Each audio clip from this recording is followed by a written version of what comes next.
And I can't really quite work out what they're all arguing about, because they're arguing, first of all, about this £2,000 tax that Rishi Sunak accused Labour of putting tax up by the other night, which has been disputed ever since, and the Labour Party say is absolute rubbish and it's all a lie, la la la la. But they're kind of spending an awful lot of time arguing about something that probably isn't going to happen and may not even be true.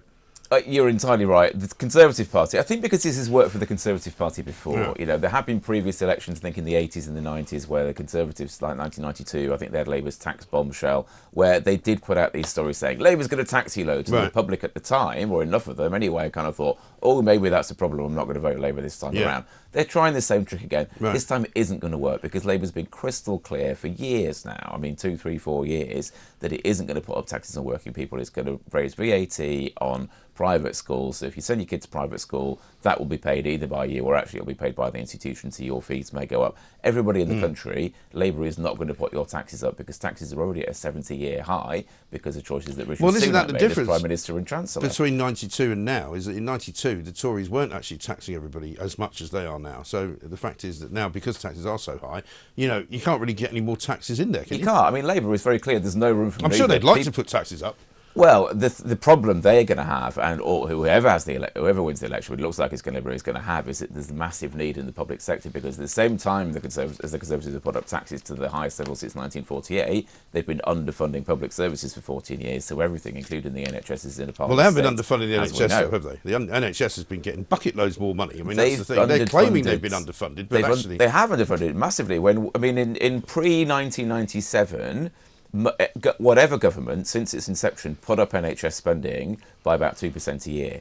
2010, the Conservatives come in, they reduced that down to 0, and it stays there till 2019, so they were underfunding it. So the actual figure was going up because of inflation, but they weren't putting the increase. But that's, as far as everybody out there in the street knows, more and more money has been poured into the NHS, and it's not making any difference. Not enough. Well, hundreds of billions of pounds going in there every single year, and it's not making any difference. Well, it does make a difference, but the problem is we've got an ageing population, so the proportion of older people in the country is getting bigger, because we've got a lot more people as well. We've got more people, but also older people use the NHS more. It costs the NHS a lot more money. We've got more and more old people, which is good because people aren't dying, which is great. That is a good thing. But it does mean there's more money that needs to be spent. They're also wasting an awful lot of money. I mean, I had the head of the Royal College of Nursing on the other day.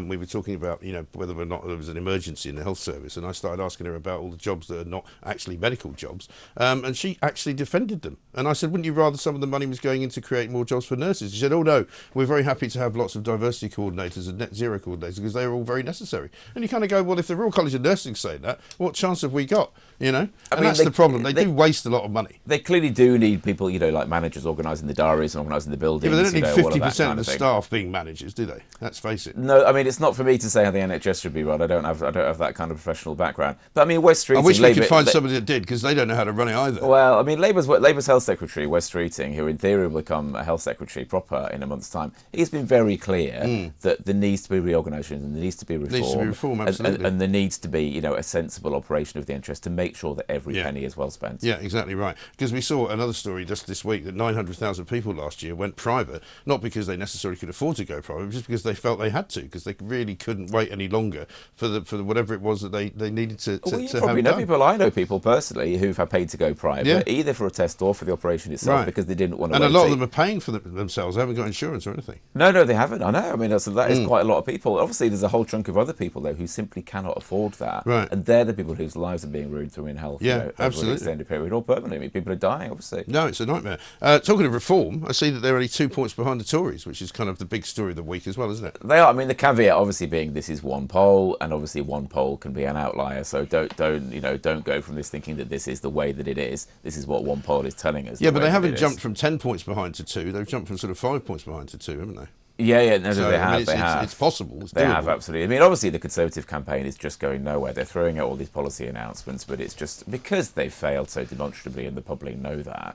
These random new policies they're throwing out, don't tell a story about the last 14 years, what they've done in government, don't tell a story about the future, what they want to do in the future. It's all just kind of piecemeal, throwing this at this group of voters, that group of voters. It's not going to make a difference.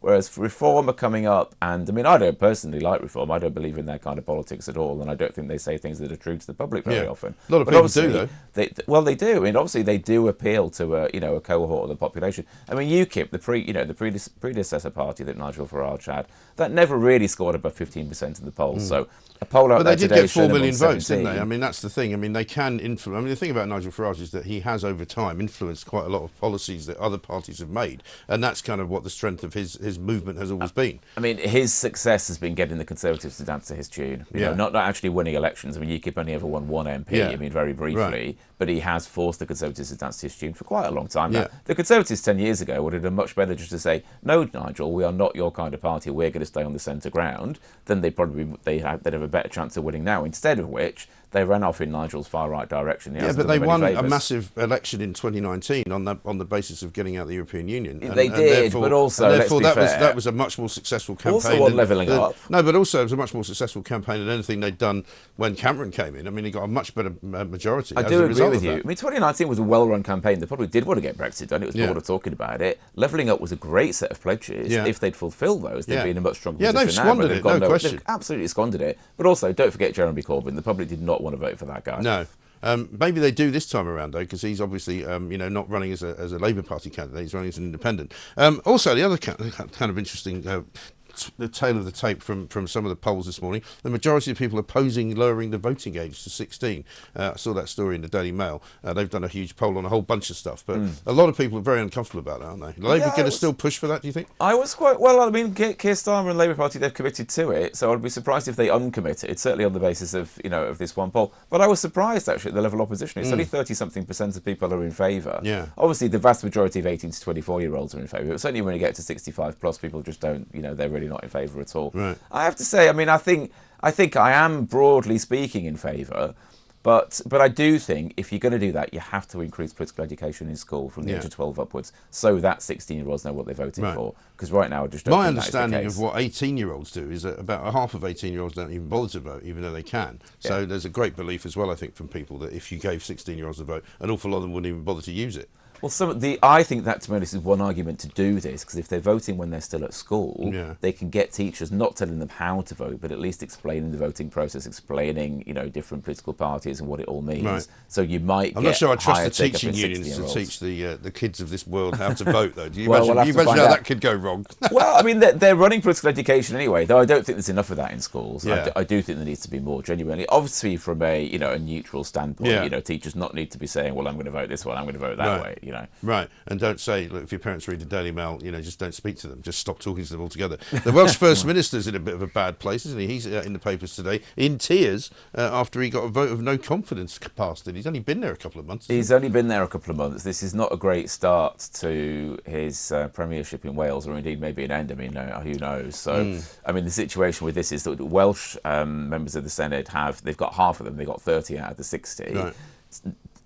Vaughan Gething needed all 30 of them to stand up and vote him in this no confidence vote. 2 of them have cried off sick. Whether they're actually sick or whether they just didn't vote for him, we don't know. You kind of have to give them the benefit of the doubt, if you like. But obviously that puts him in a very, very difficult situation. And this has arisen because he took quite a big donation, £200,000 in his leadership campaign from someone who broke environmental law, which is obviously not ideal. And he's refused to give the money back. I mean, to be fair, he's probably spent it. He probably doesn't have 200 grand to give back. So But he's not going to resign, he says. So what happens now then? Is it just a kind of a stalemate? Kind of stalemate. I mean, under their rules, he doesn't have to resign, but obviously very complicated that he's lost the confidence of the Senate. I mean, maybe they'll rerun a confidence vote when these 2 people come back off sick, but even so, it doesn't look good. No. But it's not majorly unhelpful. It's mildly unhelpful for the Labour Party. But they're saying in Wales, they're saying that the only person that supports him now is Keir Starmer, which makes it sound like a bad thing. But there we are. We'll come back with Mike Buckley more after this because, of course, we've got lots more to do. D-Day's all over a lot of the front pages, of course, as well.